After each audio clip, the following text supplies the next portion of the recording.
Bom dia a todos, que a paz de nosso Senhor e Salvador Jesus Cristo esteja contigo, meu irmão e minha irmã. A mensagem de hoje tem como tema o triunfo da fé.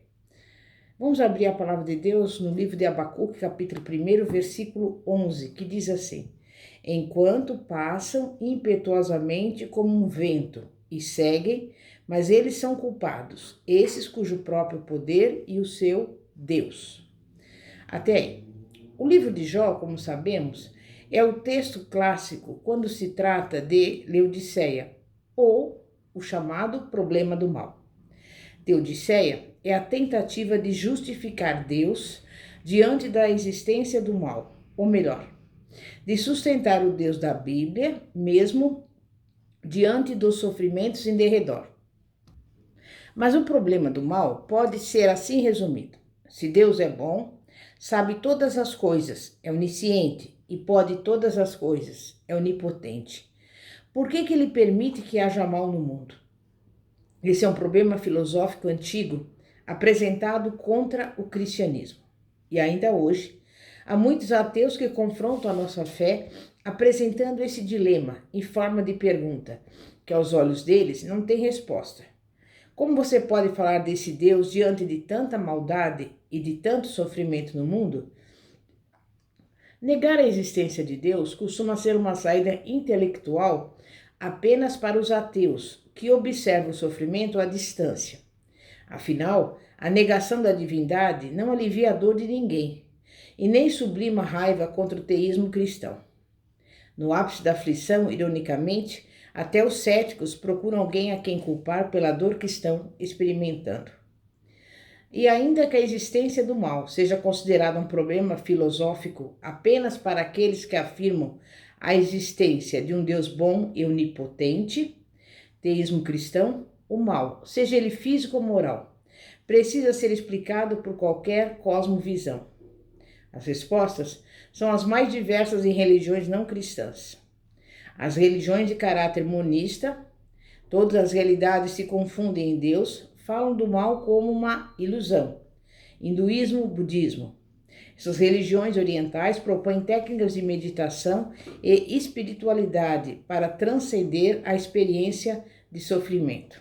A nova era, a versão ocidentalizada das mesmas ideias, teve a sua proeminência a partir da década de 1960, quando propôs a utilização de entorpecentes para transcender o mal, seja a versão oriental ou a ocidental. Ambas negam que o mal seja objetivo. Trata-se de uma experiência subjetiva da qual alguns não conseguem sair. Mas negar o sofrimento não produz qualquer amor para com o próximo ou para com Deus. Veja primeiro a falta de amor para com o próximo. Essa postura não demonstra qualquer simpatia para o sofredor, que enxerga os seus sofrimentos como eminentemente reais. Dizer a uma mãe que acabou de perder a sua filha por causa de um assassinato que o seu sofrimento pertence a um mundo de ilusões é terrível. Tal afirmação não só não é confortadora, pior, é zombar da realidade e veracidade da dor daquela mãe. Essa atitude é insensível ao sofrimento da pessoa e, na pior, desprezo para com a pessoa que sofre por considerá-la fraca espiritualmente. Além disso, negar a realidade da dor seria negar a realidade do amor pela filha. Afinal, a dor da perda é proporcional ao amor que se tem pela filha. A realidade do amor, porém, ninguém quer negar. Negar o mal também é uma proposta odiosa ao Deus da Bíblia, pois ele próprio assevera a realidade do mal, quando a vitória sobre o mesmo custou a vida do seu filho Jesus, que não veio simplesmente ensinar as pessoas como transcender o mal por intermédio da meditação ou de algum conhecimento. Ele, na verdade, precisou sofrer, morrer de fato e ressurgir para vencer o mal. Jesus Cristo crucificado e pregado por Paulo foi tão distinto de outras religiões que acabou sendo escândalo para os judeus e loucura para os demais povos. Até o apóstolo Pedro precisou ser repreendido por Jesus, porque não entendera que o mal era tão mais abrangente do que forças político-militares, que era necessário que o Salvador carregasse o mal e padecesse a fim de vencê-lo. Esse sofrimento de Cristo é singular, inimitável. Esse foi o seu caminho de glória. Quem nega a realidade do mal, rouba de Cristo a glória do Redentor. Jó não é um livro que responde ao problema do mal diretamente. Mal lida com ele de forma muito pessoal e confortadora. Na verdade, Jó estava tentando entender por que o mal poderia vir a ele que era justo. E isso não fazia sentido para Jó. Deus não providenciou respostas ao seu servo.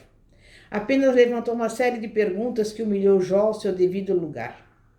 Deus mostrou toda a sua grandeza e seus desígnios, e tal demonstração ensinou Jó a não pensar que Deus lhe deve respostas.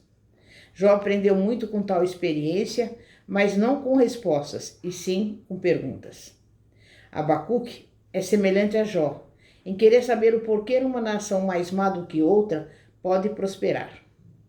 No Salmo 73, Asaf, assim como Jó, levanta a mesma preocupação numa esfera pessoal, como resultado das suas experiências individuais.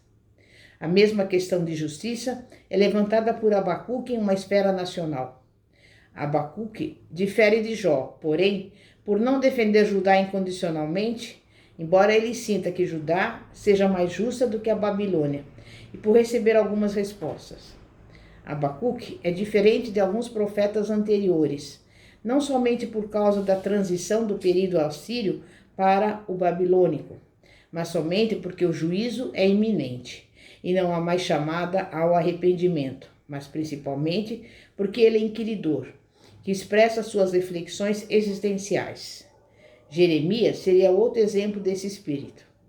Ao invés de falar a Judá sobre Deus, ele fala a Deus sobre Judá. E ele está inquirindo acerca do controle de Deus sobre as nações, assunto que profetas anteriores haviam tratado, Isaías, Amós, Miqueias, mas seus livros não os mostram conversando com Deus acerca disso. A mensagem profética de Abacuque, porém, é a sua conversa com o Altíssimo.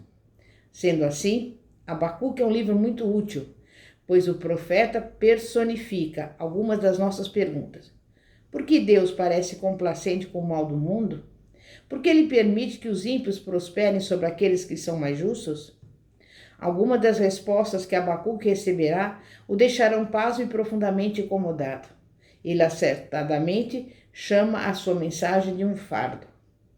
O diálogo de Deus com o profeta se inicia com uma reclamação por parte de Abacuque. Ele vive em meio a uma sociedade repleta de injustiças e, por isso, derrama suas queixas perante Deus para que algo seja feito. Abacuque reclama a Deus sobre o pecado de Judá, não somente porque ele é um profeta preocupado com a lei e com o pacto, mas possivelmente porque ele havia experimentado os dias moralmente melhores do rei reformador Josias. Então, se Abacuque viveu nos dias de Josias, ele experimentou uma espécie de era dourada na história de Judá. Depois da morte de Josias, os seus 2 filhos que o seguiram no trono foram maus. Jeremias retratou o período do reinado de Jeoaquim como sendo de violência, assassinato, opressão, injustiça e avareza. Apontado o rei pelo governante egípcio Nero, Jeoaquim reverteu a política social e religiosa do seu pai Josias. Um exemplo da sua afronta ao pacto e à sua lei foi a extradição e assassinato do profeta Urias. Abacuque estava cansado de esperar que a situação mudasse. Ele havia experimentado os dias áureos do reinado de Josias, mas agora estava cansado de tanta iniquidade. Ele usa uma variedade de termos para expressar a pecaminosidade da sociedade judaica. No verso 2, ele menciona violência, expressão usada 6 vezes em Abacuque. No verso 3, ele usa 3 pares de palavras: iniquidade e opressão, destruição e violência, contendas e litígio, que são usadas em outros lugares das Escrituras como pares para destacar o horror ao qual a sociedade judaica havia chegado. Opressão social promovida por ganância, maldade externalizada sem qualquer pudor, brigas resultantes de desejos intransigentes. A lei do Senhor não estava em funcionamento. ela não era executada e assim a justiça era pervertida. Diante de tanta perversidade, Abacuque levanta a pergunta: até quando? Ele estava reclamando sobre a aparente inatividade de Deus, enquanto a injustiça crescia em Judá. Era o silêncio de Deus diante do mal que lhe incomodava. É verdade que o profeta tem dificuldades em entender por que Deus permite que o mal continue, mas ele não reclama de Deus, mas sim para Deus. A pergunta até quando não é pecaminosa em si mesma. Na verdade, ela pode expressar uma alta estima pela santidade de Deus e um desejo de que a sua justiça seja servida em pecadores rebeldes. Assim, pecaminosidade, não resolvida na igreja e no mundo, deve estimular o mesmo clamor em nós. Devemos nos entristecer pelas divisões presentes no meio do povo de Deus, assim como Abacuque lamentou as contendas e o litígio em Judá. Devemos lamentar a violência e as injustiças recorrentes em nosso país. E tal lamento deve ser acompanhado de um anseio por correção, por castigo. Até quando?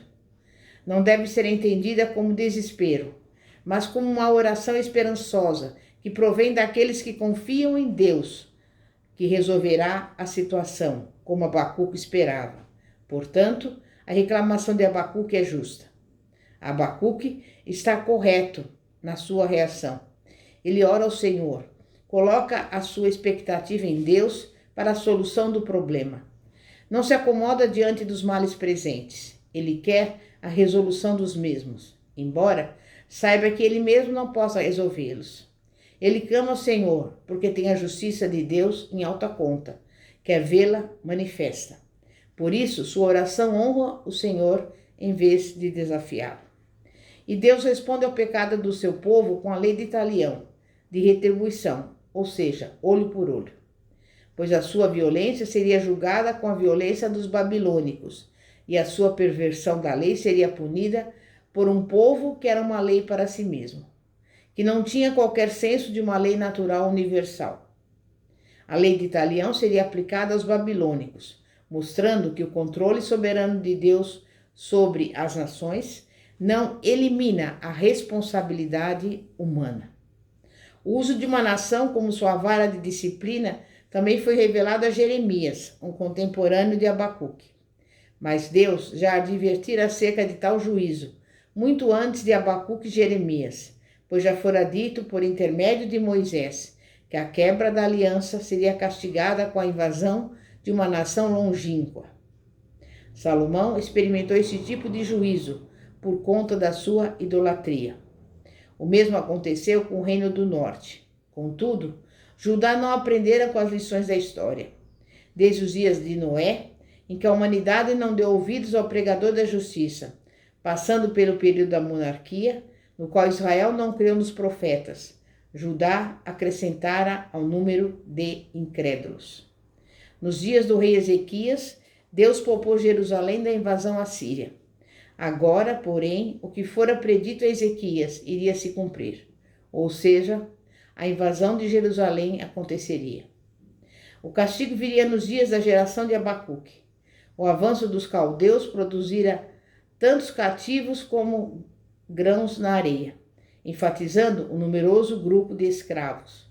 Os judeus estariam sujeitos aos idólatras que adoravam sua própria força. O texto mais detalhado sobre a disciplina divina está em Hebreus 12, do versículo 4 ao 13. Lá está dito que Deus se entristece com aqueles que não combatem duramente o pecado e que a disciplina é o resultado do amor do Pai para com seus filhos. A disciplina é proveitosa, porém dolorida. Ela é o modo de Deus nos curar dos nossos pecados e ela estimula a prática da santidade. Não podemos menosprezar ou fraquejar diante da disciplina de Deus. Não podemos ser amolecidos, mas endurecidos pelo sofrimento. A disciplina deve nos sensibilizar a realizar um autoexame em espírito de oração. Devemos ter um espírito disposto a ouvir a instrução do Senhor e aprender na disciplina. Também não devemos murmurar. Quando somos facilmente despertados à impaciência e a ingratidão diante das tribulações, existe uma cegueira em ver a mão do Senhor conduzindo todas as coisas para o nosso bem. Nós somos sempre prontos a enxergar a providência divina quando bênçãos nos atingem, mas não reconhecemos a providência em meio ao sofrimento. E quando assim reagimos, nós estamos sujeitos à segunda exortação trazida em Hebreus 12:5. Muitas vezes fraquejamos diante da disciplina, quando nos afundamos em desespero, achando que o sofrimento é maior do que a nossa resistência. Questionamos a nossa filiação, achando que tal sofrimento não pode ser próprio dos filhos de Deus. E assim damos margem à incredulidade. Mas nesse dia de hoje, meu irmão e minha irmã, saiba que, como eu já disse, todas as coisas conjuntamente colaboram para o bem daqueles que amam a Deus. E que você, neste momento, saiba que todo esse sofrimento, tudo aquilo que você está passando, está sob o controle do Senhor. E o Senhor está vendo o seu problema, a sua dificuldade, e que nós vamos aguardar do Senhor a providência, o escape, tudo aquilo que é necessário. Veja que quando Deus disse a Abraão para levar o seu filho amado Isaque até o Monte Moriá para o sacrifício, inicialmente nós vemos que Abraão obedeceu e levou o menino e, em determinado momento, levantou o cutelo para sacrificar Isaque. Mas Deus providenciou o cordeiro para que fosse sacrificado no lugar do menino. E assim também, eu tenho a certeza e a convicção de que neste momento o Senhor está providenciando o escape para a sua vida, a saída, porque Deus é o Deus de providência, é o Deus de amor, é o Deus todo-poderoso, é o Criador dos céus e da terra, para quem não há nada demasiadamente difícil. Então, creia e confie no poder de Deus. Entregue a sua vida, tudo que lhe pertence, nas mãos do Senhor, aguardando da parte dele a providência, a resposta, a bênção e o milagre, em nome de Jesus. É momento de oração. Meu Deus e meu Pai, nós estamos aqui te agradecendo porque, independentemente das circunstâncias em que vivemos, independentemente dos problemas, das dificuldades, dos sofrimentos pelo qual passamos, sabemos, Pai, que o Senhor está no controle de todas as coisas. E nesse momento entregamos nas tuas mãos a nossa vida, a nossa casa, a nossa família, o nosso ministério, tudo aquilo que nos pertence. E já agradecemos, porque nós sabemos que a tua palavra diz, através do apóstolo Paulo, que devemos estar contentes em toda e qualquer circunstância. E por isso nós não podemos reclamar, murmurar ou achar que o Senhor não está vendo ou está nos deixando ou abandonando. Mas sabemos que é a tua palavra que diz: não temas, não te deixarei, jamais te abandonarei. E por isso nós confiamos, Pai, na bênção, na vitória, na resposta e no milagre, em nome de Jesus. Glória a Deus, aleluia. Pastora Fátima, da Igreja Evangélica Apostólica Poder de Cristo. Que a bênção do Senhor, que a paz do Senhor esteja contigo. Amém. E graças a Deus. Glória a Deus.